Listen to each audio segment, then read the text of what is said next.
आदरणीय मंच और सभागार में उपस्थित गुरुजन एवं छात्र, मैं नीलेश देशमुख, शोध छात्र हिंदी विभाग। मेरे शोध पत्र का विषय है विलुप्त प्राय जनजातीय भाषाएं और उनका साहित्य। भारत में प्राचीन समय से जनजातीय समाज का अस्तित्व रहा है और शुरू से उस समाज में अलग अलग भाषाएं हैं, उनके समूह में प्रचलित होती आ रही है। लेकिन जिन बोलियों और भाषाओं के माध्यम से वे अपना आचार विचार, व्यवहार, गीत कथा एवं गाथाओं को अभिव्यक्त करते हैं, अगर वही लुप्त हो जाए तो उनका मौखिक साहित्य का जो बहुमूल्य भंडार है वह अपने आप खत्म हो जाएगा।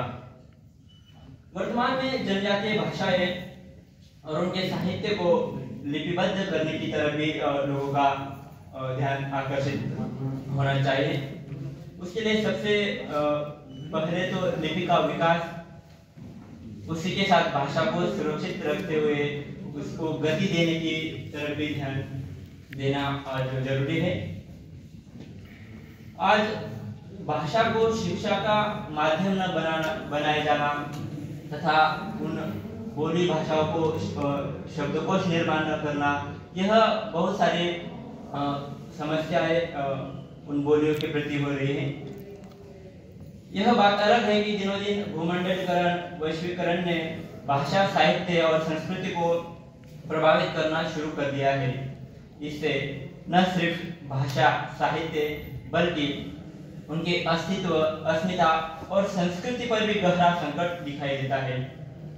आदिवासी भाषाएं किसी क्षेत्र की वनस्पतियों, जीवों और औषधीय पौधों के बारे में एक ज्ञान का खजाना है। आमतौर पर यह जानकारी पीढ़ी दर पीढ़ी हस्तांतरित होती आ रही है। हालांकि जब ज्ञान प्रणाली पूरी तरह से समाप्त हो जाती है तो भाषा की हानि के साथ संस्कृति में सब कुछ का नुकसान होता है। उसमें सबसे अधिक नुकसान मनुष्य का होता है।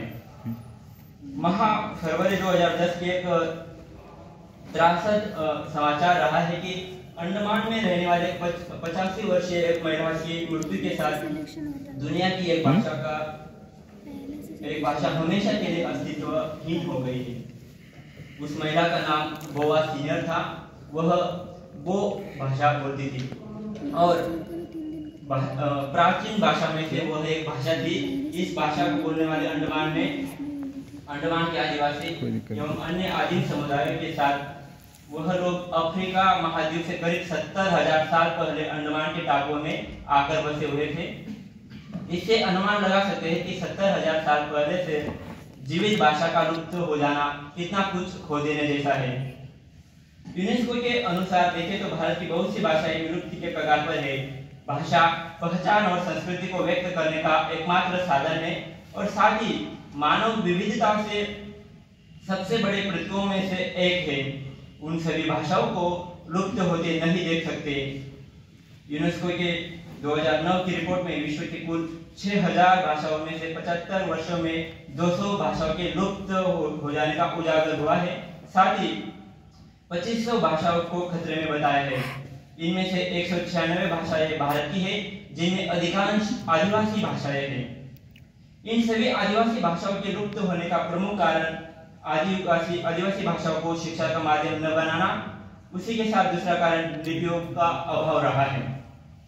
पहाड़ों में रहने से उन जनजातियों की भाषा की तरफ भाषाविदों का ध्यान बहुत कम गया है, यह भी एक कारण है। पृथक भाषा वैज्ञानिक डेविड हैरिसन और ग्रेर एंडरसन ने विश्व की विलुप्ति के साथ भाषाओं का जो लगभग 7,000 भाषाओं में से अधिकांश संकट के कगार पर बताई गई है। उनमें प्रत्येक माह में 2 भाषाएं ऐसी हैं जो लुप्त हो जा रही हैं। भारत में कुछ दिन पहले ही 5 भाषाओं का जिक्र किया जाता है, उसमें यानी लुप्त होने के कगार पर है, जैसे कि मांझी, महाली, कोरो, सिद्धि और दिमासा। इन भाषा को बोलने वाले बहुत से कम लोग अभी तक रहे हैं। People's Linguistic Survey of India द्वारा मांझी भाषा के बोलने वाले सिर्फ 4 लोग बचे हैं, जो एक ही परिवार में अभी तक है। अगर वह परिवार खत्म हो जाएगा तो वह भाषा अपने आप खत्म हो जाएगी। निष्कर्ष रूप में मैं यह कहना चाहता हूँ कि आदिवासी समाज की अपनी अपनी जो भाषा है, संस्कृति है, साहित्य है, उनके ज्ञान की सशक्त परंपरा है जो मौखिक रूप में लगातार प्रवाहित होती आ रही है, लेकिन 21वीं सदी में आकर कहीं न कहीं वह ठहर से गई है। इसलिए इस तरह की भाषा विज्ञान के विद्वानों को ध्यान देने की जरूरत है।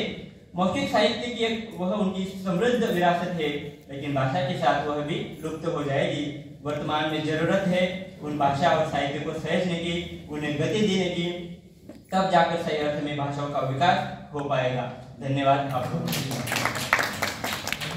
बहुत शुक्रिया, बहुत शानदार तरीके की प्रस्तुति।